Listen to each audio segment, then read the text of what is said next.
Okay, so just a little bit of final notes about the writing process for this class, as well as some advice. So there's three main parts for the writing process for this class. First is the outline, which we are doing in week 1.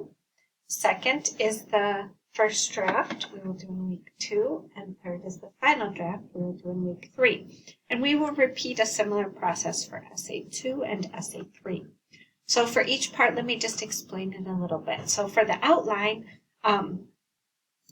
you are writing a skeleton, right? Just a few sentences to make sure you are on the right track for your essay. The thesis, the topic sentences, and a few details.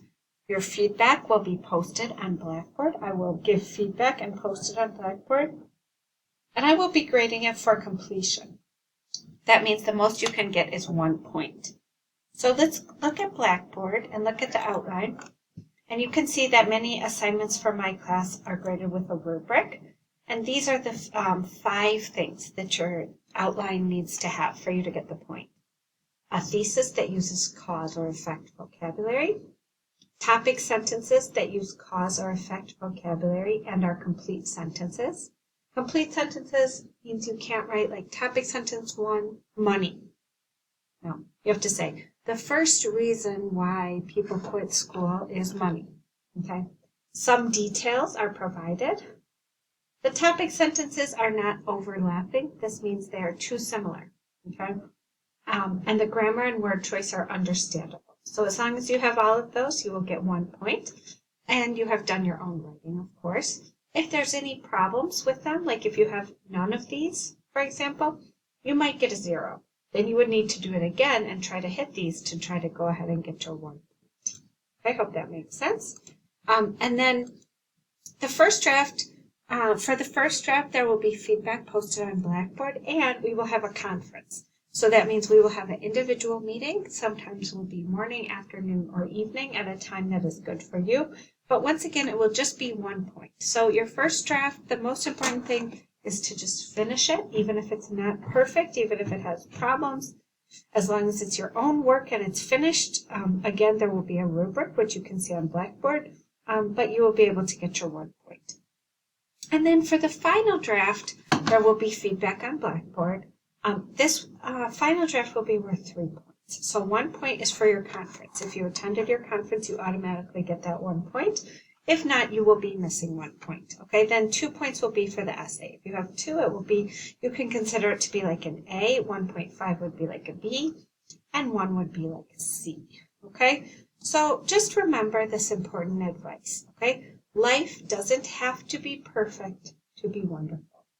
I used to have this sign in my office during the pandemic to remind me, things are not perfect, but we can still have a good life, okay? And this same advice applies to English. English doesn't have to be perfect to be wonderful. Writing doesn't have to be perfect to be wonderful, okay? And in fact, my daughter was playing soccer in the house and broke this sign. So now this sign is even less perfect, but it is still good advice. It is still wonderful, okay? Sometimes people decide to get help from online sources and AI because they want their writing to be perfect, okay? Or because they just feel like what they are writing is not good enough. But what I'm here to tell you is it does not have to be perfect to get 100%. I don't care if it's not perfect, but I care a lot if you do it yourself, okay? So that's what I want to show you. And I'm going to show you some example paragraphs related to that. Please take a minute, pause the video, and go ahead and read these 2 paragraphs. Okay, if you read these 2 paragraphs, or even if you just look at them, you notice paragraph 1 is pretty short. This person is talking about how his mother has affected his life. And he talks about, this paragraph is about financial support. She guides me, she gives me practical support, she gives me money for college, she tells me how to save my money. Okay, so it's a short paragraph. It doesn't have a lot of specific details. Okay, it says when I need some college fees, she gives them to me. this is like sort of specific because it's about college, but it's not really specific, right? If it's supposed to be specific, it's the person should say, like, I remember when I was in my second semester of college and my hours got cut at work, so I wasn't working very much and I couldn't make my payment. So for college, and I was thinking I was going to have to drop out, but I asked my mom if she could lend me the money. Okay, that is a specific anecdote example that you could add to this paragraph, okay? Here you see it's a little grammar mistake, so it's not a perfect paragraph, okay? Paragraph 2 is much longer, okay? It sounds a little better, right? My mother has always supported me deeply. From the beginning of my first breath, my mother's affection toward me surrounded me like a hug. I realize the love is invaluable force that she is shaping my identity. My mother's love has become a powerful catalyst for the development of my emotional intelligence. From shared laughter to times of sorrow, her love has provided me emotional experiences that have been preserved my capacity and negotiate the land of human emotions. Okay, they have a even sort of specific example about when I was 16. So it's a much longer paragraph. It has a specific example, but I'm going to tell you what, paragraph 1 is better than paragraph 2. The reason is paragraph 1 was written by a student in their draft. They were writing it, they were trying, they were doing their best, they were trying to get better. Paragraph 2, a computer wrote it, okay?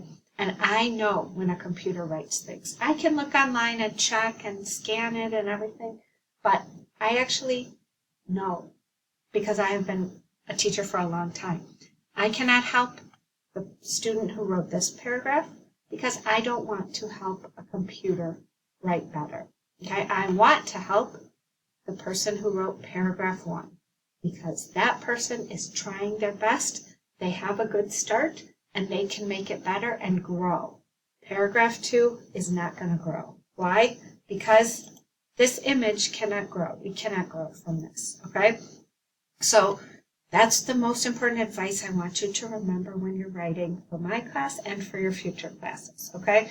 Your teachers are here to help you. We want you to grow as a person and as a writer, just like this beautiful tulip, okay? We don't want to, and we will not help a computer write better, okay? So any questions, always let me know. And I look forward to reading everything you write.